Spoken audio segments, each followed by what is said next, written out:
एक पॉइंट के अंदर जो है वो लाई करता है, जिसे उसने न्यूक्लियस का नाम दिया।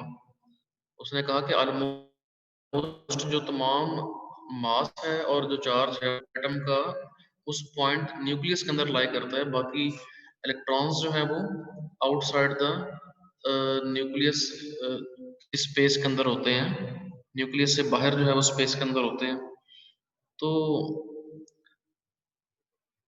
अब इसमें ये देखें कि let us see the that the distance of closest of approach, जिसके हम इम्पैक्ट पैरामीटर बी से रिप्रेजेंट कर रहे थे, तो उसको जो है ये अब आर से रिप्रेजेंट कर रहा है।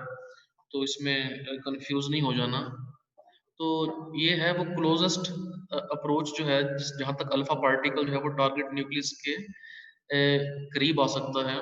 उसको अगर हम यूज करें, the most energetic alpha particle employed in the early experiment, कहता है कि जो सबसे ज़्यादा जिसकी एनर्जी है अल्फा पार्टिकल की, जो कि 180 डिग्री से स्कैटर करता है। 180 डिग्री से स्कैटर वही करेगा जो जिसकी जो अप्रोच है वो हेड ऑन होगी, मतलब न्यूक्लियस के जो है वो हेड ऑन कोलिजन जिस तरह से आप लोगों ने पढ़ी हुई है। तो वैसे ही से अगर कोई अल्फा पार्टिकल जो है वो उसकी अप्रोच जो है वो हेड ऑन है, तो उसकी 180 एंगल के साथ स्कैटरिंग हो जाएगी। तो उसकी जो हमारे पास at the instant of closest approach the initial kinetic energy, अब जो काइनेटिक एनर्जी थी अल्फा पार्टिकल की, वो तमाम किस में कन्वर्ट हो जाएगी? वो हो जाएगी पोटेंशियल एनर्जी में कन्वर्ट हो जाएगी। अब ये कैसे हो गया? आपको पता है कि अगर आप स्प्रिंग मास सिस्टम के अंदर मास को स्ट्रेच करके छोड़ें, तो मास मूव करता हुआ जो है वो स्प्रिंग, तो वो मिनिमम डिस्टेंस जहाँ पर वो जो है वो आके स्प्रिंग को मैक्सिमम कंप्रेस करता है, तो वहां पर तमाम की तमाम काइनेटिक एनर्जी जो है वो पोटेंशियल एनर्जी के अंदर कन्वर्ट हो जाती है। इसी तरह यहाँ पर भी जो है वो अल्फा पार्टिकल नजदीक आता जा रहा है टारगेट न्यूक्लियस के, तो जब वो मैक्सिमम नजदीक पहुंच जाएगा, तो वहां पर फिर क्या होगा कि उसकी जो तमाम की तमाम काइनेटिक एनर्जी है वो इलेक्ट्रिक पोटेंशियल एनर्जी के अंदर कन्वर्ट हो जाएगी, और वहां से फिर वो क्या होगा कि वो इलेक्ट्रिक पोटेंशियल एनर्जी उसको रिफ्लेक्ट बैक करेगी, और फिर जो है वो 180 के एंगल से रिफ्लेक्ट बैक हो जाएगा, स्कैटर कर जाएगा। तो उसकी जो इनिशियल काइनेटिक एनर्जी थी, ये किस में कन्वर्ट हो गई? पोटेंशियल एनर्जी के अंदर। और पोटेंशियल एनर्जी हमें पता है कि इसका रिलेशन क्या होता है, वो 1/4 पाई एप्सिलॉन नॉट 2 स्केयर, ये आप लोगों ने पढ़ा हुआ है। सर तो सर एक दफा यहाँ रिपीट से कर जो है दें, वो इसे हम आर की वैल्यू समझ जो है नहीं वो है। बस समझ नहीं आई तो फिर ये समझ लो कि जो तमाम उसकी जो काइनेटिक एनर्जी है अल्फा पार्टिकल की, जब वो क्लोजेस्ट डिस्टेंस पे पहुंच जाता है टारगेट न्यूक्लियस के, तो वो पोटेंशियल एनर्जी के अंदर कन्वर्ट हो जाती है। तो अब ये जो आर जो है यहाँ से हम फाइंड आउट कर सकते हैं, अगर हमें काइनेटिक एनर्जी जो है अल्फा पार्टिकल की वो पता हो, तो आर डिवाइड हो रहा है, इधर आके मल्टीप्लाई हो जाएगा, और ये काइनेटिक एनर्जी जो है ये मल्टीप्लाई हो रही है, यहाँ पर आकर ये डिवाइड हो गई। अब ये 2 z e² कैसे आया? कि मैंने कल भी आपको लेक्चर के अंदर बताया था कि जो अल्फा पार्टिकल के ऊपर चार्ज है Q1, वो कितना है 2e, और जो न्यूक्लियस के ऊपर टारगेट न्यूक्लियस के ऊपर चार्ज है Q2, वो कितना है ZE। तो मल्टीप्लाई होकर फिर जो है ये 2 z² आ जाए। हम क्यों फाइंड आउट कर रहे हैं? असल में हम जो एटम का रेडियस है वो फाइंड आउट करना चाह रहे हैं। हम एटॉमिक रेडियस जो है वो कैलकुलेट करना चाह रहे हैं, इसलिए जो है आर कैलकुलेट कर रहे हैं। अब आर कैलकुलेट करने के लिए जो है वो हमें क्या पता होना जरूरी है? अगर वो हमें अल्फा पार्टिकल की पता हो, तो हम आर फाइंड आउट कर लेंगे, क्लोजेस्ट डिस्टेंस ऑफ अप्रोच। तो मैक्सिमम जो काइनेटिक एनर्जी है वो कितनी थी, जो कि नेचुरल वे में क्योंकि अल्फा पार्टिकल जो है ये डिके की सूरत में, अल्फा डिके की सूरत में निकल रहे थे, तो वो नेचुरल डिके था। तो नेचुरल डिके के अंदर हमने देखा कि जो मैक्सिमम अल्फा पार्टिकल की एनर्जी है वो 7.7 मेगा इलेक्ट्रॉन वोल्ट होती है। तो अगर ये वाली हम काइनेटिक एनर्जी की वैल्यू पुट करें, तो जो क्लोजेस्ट डिस्टेंस ऑफ अप्रोच आता है वो हमारे पास उसकी वैल्यू जी आ जाती है। अब z जो है ये एटॉमिक नंबर है उस टारगेट न्यूक्लियस का। अगर टारगेट न्यूक्लियस जो है वो हमारे पास गोल्ड हो, मतलब गोल्ड का एटम हो, तो फिर उसका जो हमारे पास जी की वैल्यू है एटॉमिक नंबर की वो 79 होती है। तो जब ये 79 हम पुट करेंगे तो रेडियस हमारे पास ये आ जाएगा। अब ये जो रेडियस आया है ना, ये एक्सपेरिमेंटल डाटा से जो मेजर किया गया है उससे मैच नहीं करता। इसका मतलब फिर क्या होगा कि फिर जो रदरफोर्ड का मॉडल है वो एक्यूरेट नहीं होगा। तो यहाँ से हम ये पता लगाना चाह रहे हैं कि क्या रदरफोर्ड का जो एटॉमिक मॉडल है वो ठीक है या नहीं।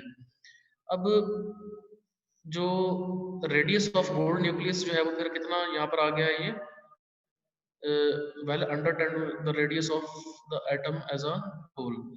तो the radius of gold nucleus is therefore less than। अब जो radius of nucleus होगा वो जाहिर सी बात है इससे कम होगा, क्योंकि अगर इसको जो है ये हम एटम का रेडियस माने, ये जो हमने रेडियस फाइंड आउट किया है अगर ये एटॉमिक रेडियस है तो जाहिर सी बात है न्यूक्लियस जो है वो इससे भी क्या होगा, कम होगा। इन मोर रिसेंट ईयर्स अब कहते हैं कि जो इससे भी ज़्यादा एनर्जी के अल्फा पार्टिकल्स जो है वो अब प्रोड्यूस किए जा चुके हैं। तो higher energy than 7.7 mega electron volt. तो उनको भी जब हम यूज़ करते हैं इस रिजल्ट के अंदर, तब भी जो हमारे पास रेडियस आता है वो उसकी वैल्यू एक्सपेरिमेंटल डाटा से मैच नहीं करती। These experiment and the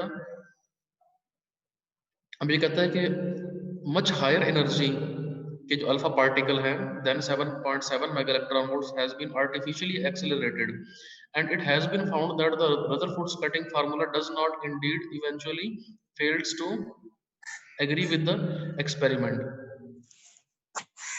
So these experiments and the information yet provided on actual nuclear dimensions are discussed in chapter 11। chapter 11 के अंदर जो है वो actual जो हम size है nucleus का उसको जो है हम पढ़ेंगे। तो the radius of the gold nucleus turned out to be half of the, जो कहते हैं कि ये जो हमने फाइंड आउट किया है इसका हाफ है।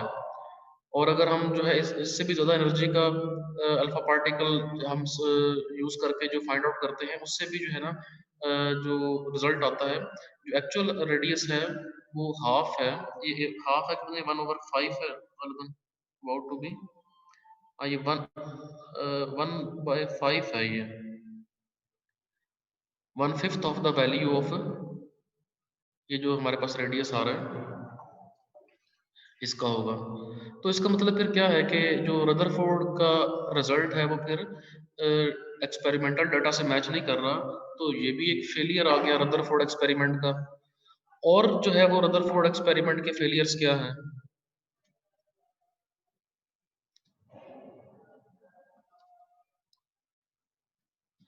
अगर जो है वो हम इलेक्ट्रॉन ऑर्बिट जो है वो एक प्लानिटरी मोशन की तरह कंसिडर करें तो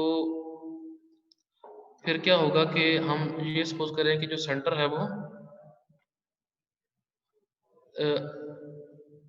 एटम का वो एज ए अर्थ बिहेव कर रहा है, और जो बाहर इलेक्ट्रॉन रिवॉल्व कर रहा है वो एज ए जो सेटेलाइट है वो बिहेव कर रहा है। तो इलेक्ट्रॉन के ऊपर जो फोर्स लगेगी, जो कि न्यूक्लियस उसके ऊपर फोर्स लगा रहा है, वो फोर्स उसको सेंट्रीपिटल फोर्स प्रोवाइड करेगी।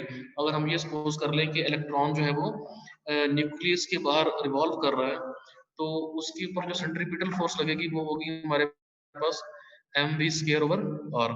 और ये सेंट्रीपिटल फोर्स कौन प्रोवाइड करेगा, ये जो कूलम अट्रैक्टिव फोर्स है ना, न्यूक्लियस के ऊपर पॉजिटिव चार्ज है और बाहर इलेक्ट्रॉन के ऊपर नेगेटिव चार्ज है, तो ये अट्रैक्टिव फोर्स जो है वो ये सेंट्रीपिटल फोर्स प्रोवाइड करेगी। और इसका जो हमारे पास फार्मूला है वो अट्रैक्टिव फोर्स का वो ये है के E²/r²। ये E² जो है वो यहाँ पर हम इसलिए ले रहे हैं कि अगर न्यूक्लियस के अंदर सिर्फ एक प्रोटॉन हो तो उसका चार्ज E होगा, और बाहर एक ही इलेक्ट्रॉन हो तो उसका चार्ज भी E होगा। तो हमारे पास टोटल चार्ज जो है वो E² आ जाएगा।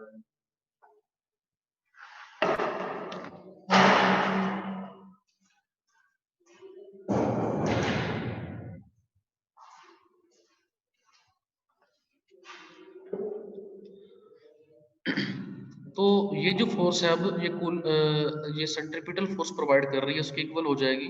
तो यहाँ से हम वेलोसिटी जो है वो फाइंड आउट कर लेंगे कि इलेक्ट्रॉन की वेलोसिटी क्या होगी। वो देख रहे हैं कि हम ये हमारे पास रिलेशन आ जाएगा। यहाँ से हमने वेलोसिटी को सेपरेट कर लिया है, एक आर से एक आर कैंसिल हो जाएगा। तो वेलोसिटी जो है वो इन टर्म्स ऑफ रेडियस जो है ये हमारे पास आ गई है। बाकी तमाम चीज़ें तो जो है ना ये वैल्यूज़ नोन है। चार्ज ऑफ ई क्या है? Charge of electron 4 pi epsilon naught m क्या है? Mass of electron. तो रेडियस जो है अगर हमें ये पता लग जाए तो हम वेलोसिटी फाइंड आउट कर सकते हैं। The total energy of the electron in hydrogen atom is the sum of its kinetic energy and potential energy. अब आपको पता है कि अगर हमने इलेक्ट्रॉन की टोटल एनर्जी फाइंड आउट करनी है तो वो किसके बराबर होगी? अब क्योंकि इलेक्ट्रॉन रिवॉल्व कर रहा है तो उसका उसकी कोई काइनेटिक एनर्जी भी है और इलेक्ट्रॉन जो है वो न्यूक्लियस के साथ बाउंड है, इसका मतलब उसकी जो है पोटेंशियल एनर्जी भी होगी। तो अब ये जो काइनेटिक एनर्जी है, अगर हम इसकी डीप कैलकुलेशन करें तो ये रोटेशनल काइनेटिक एनर्जी होगी प्लस जो है वो ये ट्रांसलेशनल काइनेटिक एनर्जी होगी। तो उसको हम ज़्यादा डीपली जो है वो उसमें नहीं जा रहे, हमने बस जस्ट जो है वो काइनेटिक एनर्जी को हाफ एम वी स्क्वायर जो है वो यहाँ पर कंसिडर कर लिया। अब टोटल एनर्जी हमारे पास क्या आ जाएगी इलेक्ट्रॉन की? वो kinetic energy plus potential energy. अब पोटेंशियल एनर्जी जो है ये हमने माइनस में इसलिए ली है कि आपको पता है कि इलेक्ट्रॉन जो है वो न्यूक्लियस के साथ बाइंडिंग स्टेट के अंदर है तो उसकी पोटेंशियल एनर्जी जो है वो नेगेटिव होगी। सर तो ये और काइनेटिक एनर्जी सर जो जी, है ये, हाँ जी। सर लड़के ज्वाइन नहीं हो रहे, वो मीटिंग के मैक्सिमम मेंबर्स हो गए 100 पूरे। अच्छा, कितने का रह गए होंगे? तो 2-3 तो कह रहे हैं कि अच्छा, चलो उसका फिर नेक्स्ट टाइम हम कोई सोल्यूशन सोच लेते हैं। फिलहाल जो है फिर वो वेट करें। अब ठीक है सर। हम ये पढ़ रहे थे कि काइनेटिक एनर्जी जो है ये हाफ एम वी स्क्वायर यहाँ पर आ गई, प्लस प्लस माइनस माइनस हो जाएगा क्योंकि पोटेंशियल एनर्जी माइनस में है। तो वो क्या आ जाएगी? E square over 4 pi epsilon not r. तो जब इन दोनों को हम ऐड करेंगे, अब एम वी किस एम वी स्क्वायर की वैल्यू जो है वो हम यहाँ पर इसकी वैल्यू पुट करेंगे तो हमारे पास जो है वो टोटल एनर्जी जो है ये आ जाएगी। अब ये एम वी स्क्वायर की वैल्यू मैंने कहाँ से निकाली है? इस एम वी स्क्वायर की वैल्यू वो ऊपर से, यहाँ से, ये आर से जो है वो एक आर कैंसिल हो जाएगा तो एम वी स्क्वायर की वैल्यू क्या आ जाएगी? 1/4 pi epsilon not e square over r आ जाएगा। तो ये मैं अगर एम वी स्क्वायर की वैल्यू यहाँ पे पुट कर दूं तो ये हो जाएगा, 2 पहले से है, 4 2 जा 8 हो जाएगा तो 1/8 pi epsilon not e square over r जो है ये आ गया। तो यहाँ से फिर मेरे पास टोटल एनर्जी जो है वो नेगेटिव में आ रही है, माइनस में आ रही है। तो ये टोटल एनर्जी का माइनस में आना ये भी जो है वो बड़ा अच्छा रिजल्ट है क्योंकि आने भी माइनस में चाहिए, क्योंकि इलेक्ट्रॉन जो है वो बाइंडिंग स्टेट के अंदर होगा तो हमेशा जो बाइंडिंग स्टेट की एनर्जी होती है वो नेगेटिव होती है। अगर एनर्जी पॉजिटिव है इसका मतलब क्या है कि जो चीज जो हम जिसकी कैलकुलेशन कर रहे हैं वो बाइंडिंग स्टेट के अंदर नहीं है। तो आप लोगों ने देखा है कि जो हम एब्सोल्यूट, आप किसी भी मास की जो है वो किसी भी पोजीशन के ऊपर absolute potential energy, gravitational potential energy find out करें तो वो किस में आती है? नेगेटिव में आती है। इसका मतलब क्या है कि वो जो मास है उसके ऊपर ग्रेविटेशनल फोर्स एक्ट कर रही है और वो फोर्स कौन सी है? पॉजिटिव है। तो फोर्स का पॉजिटिव होना भी ये बता रहा होता है कि ये एक दूसरे को अट्रैक्ट कर रहे हैं, बाइंडिंग स्टेट के अंदर हैं। ठीक है?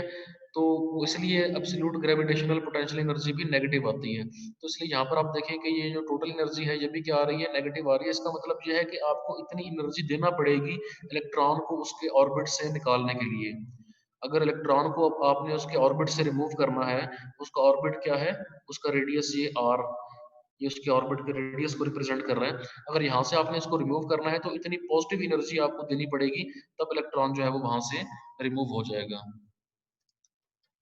तो ये वही बात जो यहाँ पर नीचे एक्सप्लेन की है मैंने बता दी आपको।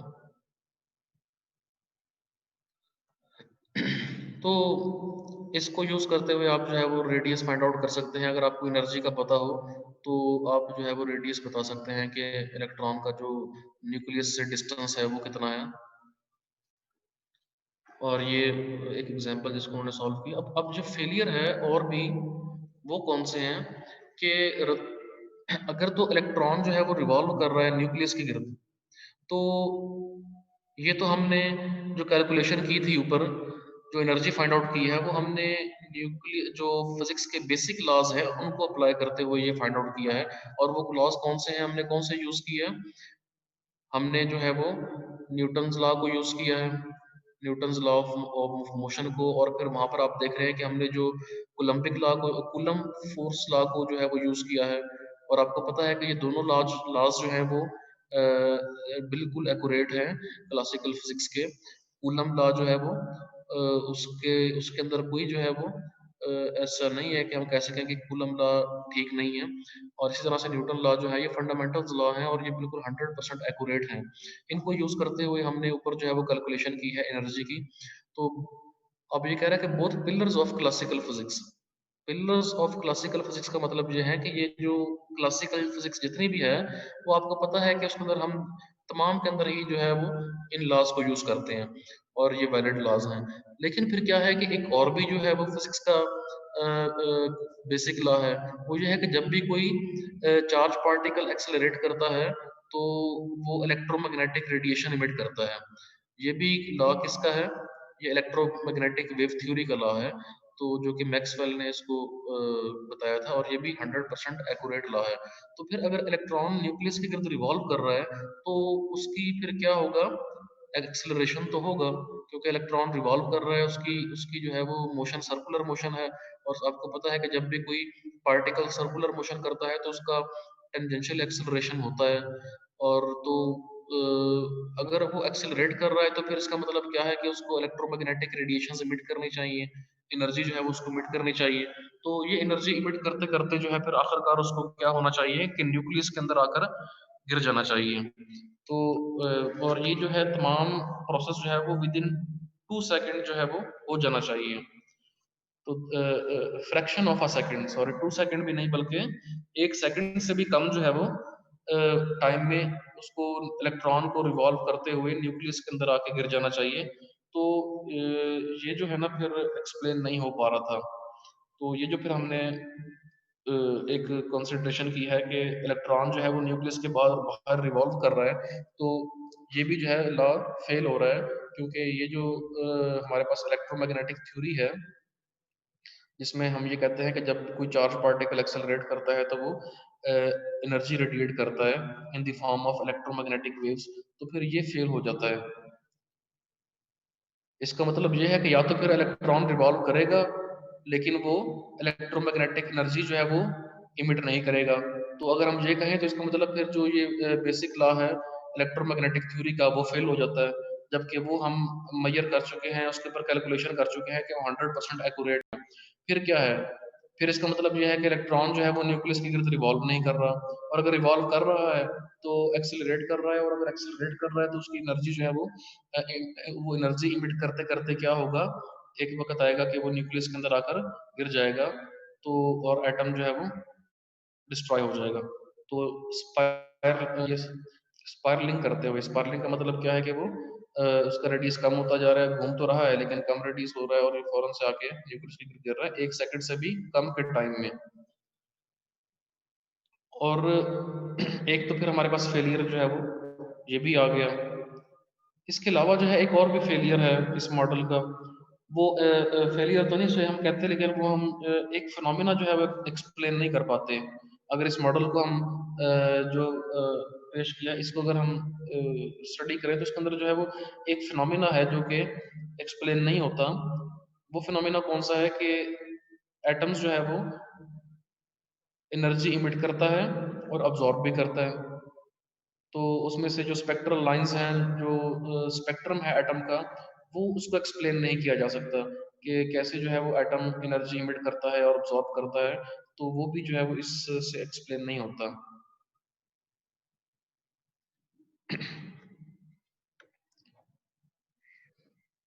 फिर जो है वो ये एटॉमिक स्पेक्ट्रा वाला जो मैंने अभी आपको बात की, each atom has characteristics line spectrum, कि हर एटम जो है वो उसका अपना ही एक करेक्टरिस्टिक लाइन स्पेक्ट्रम है। उसमें से जो निकलने वाली वेवलेंथ है, वो जो वेवलेंथ इमिट करता है और जो वो वेवलेंथ अब्जॉर्ब करता है, वो एक स्पेसिफिक जो है वो उसकी वेवलेंथ है। एक स्पेसिफिक फ्रीक्वेंसी की जो है वो वेवलेंथ की वो एनर्जी इमिट करता है और अब्जॉर्ब करता है। तो ऐसा क्यों है? Atomic stability is not the only thing. तो कहता है कि सिर्फ जो है वो ऊपर वाली ही प्रॉब्लम नहीं थी कि एटम स्टेबल क्यों है, वो अगर रेडिएशन इमिट कर रहा है तो फिर वो खत्म क्यों नहीं हो जाता। तो एक और भी जो प्रॉब्लम थी वो ये थी कि existence of the spectral lines in is another important aspects of the atom that finds no explanation in the classical physics. तो क्लासिकल फिजिक्स जो है वो इसको भी एक्सप्लेन नहीं कर पा रही कि ये कैसे जो है वो जो स्पेक्ट्रम है एटम का उसको भी एक्सप्लेन नहीं कर पा रही। और ये लाइन स्पेक्ट्रम ही क्यों है, मतलब एक मखसूस वेवलेंथ ही क्यों अब्जॉर्ब होती है और इमिट होती है, क्यों नहीं तमाम जो जो तमाम वेवलेंथ्स हैं एनर्जी की वो क्यों नहीं इमिट होती हैं, वो क्यों नहीं अब्जॉर्ब होती, क्यों स्पेसिफिक जो वेवलेंथ्स हैं वही इमिट होती हैं और वही अब्जॉर्ब होती हैं। तो ये भी क्लासिकल फिजिक्स इसको एक्सप्लेन नहीं करती।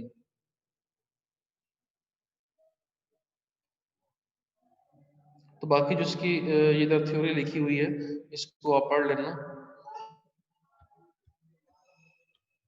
ये एक्सपेरिमेंट किया गया था, इसमें जो है वो एक गैस जो थी उसको, वेपर गैस थी उसको उन्होंने एक्साइट किया, उसमें से इलेक्ट्रिक करंट पास करके वो गैस के जो एटम्स थे वो एक्साइट हो गए। फिर डी एक्साइट होने पर उन्होंने वेवलेंथ सिमिट की और उनको प्रिज्म के अंदर रखकर जो स्प्लिट किया गया तो देखा गया कि मखसूस वेवलेंथ जो है वो स्क्रीन के ऊपर आ रही हैं, हर तरह की वेवलेंथ जो है वो उसके अंदर नहीं है। तो इस तरह के स्पेक्ट्रम को हम क्या कहते हैं, लाइन स्पेक्ट्रम कहते हैं। तो ये एक लाइन स्पेक्ट्रम जो है वो ऑब्जर्व हुआ, तो इसकी जो एक्सप्लेनेशन थी वो नहीं हो रही थी।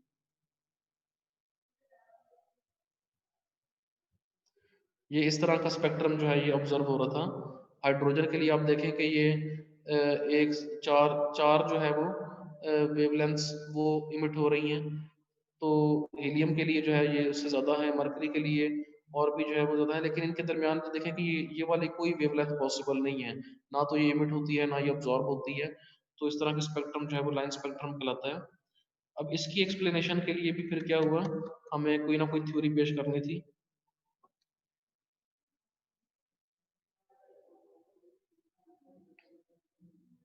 अब ये देखें कि ऊपर जो है ये ऑब्जॉर्प्शन स्पेक्ट्रम है सोडियम वेपर्स का, नीचे जो है वो इमिशन स्पेक्ट्रम है सोडियम वेपर्स का। तो इसके अंदर पर्टिकुलर वेवलेंथ हैं जो कि इमिशन स्पेक्ट्रम के अंदर इमिट हो रही हैं, और अब्जॉर्प्शन के अंदर हम देख रहे हैं कि पर्टिकुलर वेवलेंथ जो है वो अब्जॉर्ब हो रही हैं।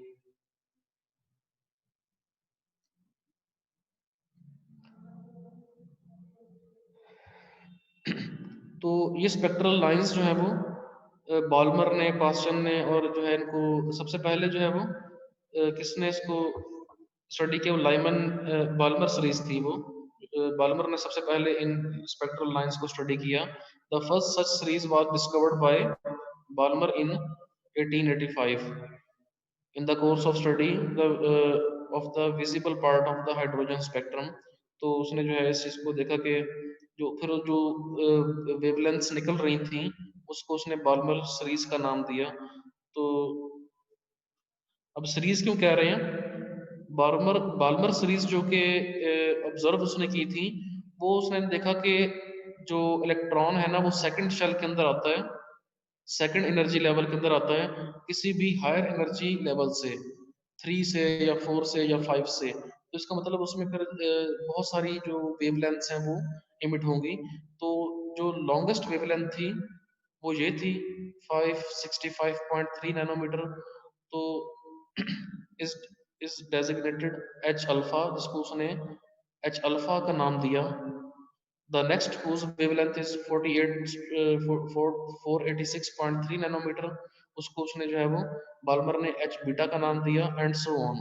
As the wavelength decreases, the lines are found closer together and weaker in intensity until the series limit at 364.6 nanometer is reached, beyond which there are no further separate lines but only a faint continuous spectrum। Balmer formula for the wavelength of this series is, तो वो ये भी देख रहा है कि n की जो है ना वैल्यू 3 के लिए, फिर 4 के लिए, 5 के लिए, जब n की वैल्यू बहुत ज़्यादा हो जाती है तो फिर वहां पर जाकर जो है वो तकरीबन मतलब n जो है वो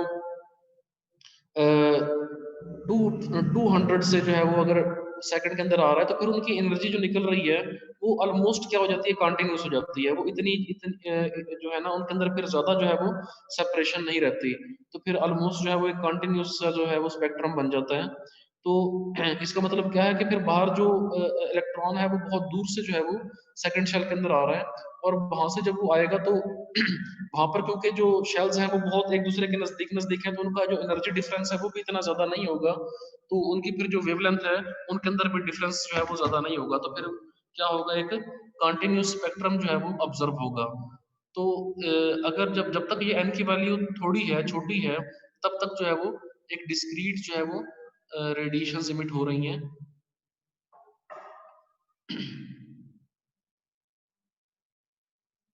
अब आर यहाँ पे क्या है, ये रेडबर्ग कांस्टेंट है, ये फार्मूला आप लोगों ने ड्राइव किया हुआ है एफएससी के अंदर जो है वो उसको अपने डिटेल में ड्राइव किया हुआ है।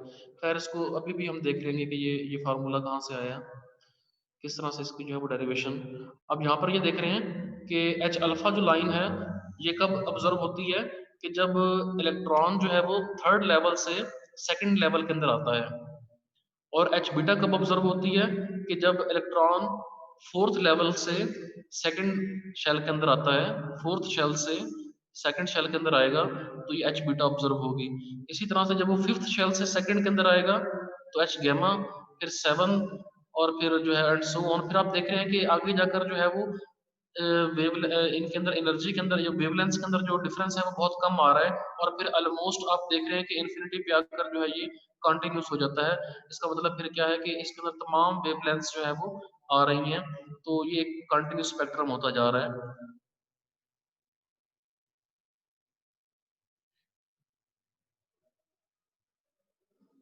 क्योंकि जैसे जैसे हम एटम से दूर जाएंगे ना, बहुत हायर शेल्स की तरफ जाएंगे, तो आप लोगों ने इसको स्टडी किया था, रेडियस फाइंड आउट किया था आपने शेल्स का, तो वो कम होता जा रहा था, मतलब उनके दरमियान जो सेपरेशन है वो बहुत कम होती जा रही थी, ऑलमोस्ट जो है वो फिर वो एक कंटिन्यूस बनता जा रहा था। जैसे जैसे इलेक्ट्रॉन न्यूक्लियस के नजदीक आएगा तो उसके अंदर जो क्वांटम नेचर है वो ज्यादा होगी, डिस्क्रीटनेस जो है वो हर चीज के अंदर ज्यादा होगी, एनर्जी डिफरेंस भी उसके अंदर ज्यादा डिस्क्रीटनेस होगी, और जो उनका रेडियस है उसके अंदर भी जो है वो एक वाज़ेह फर्क होगा।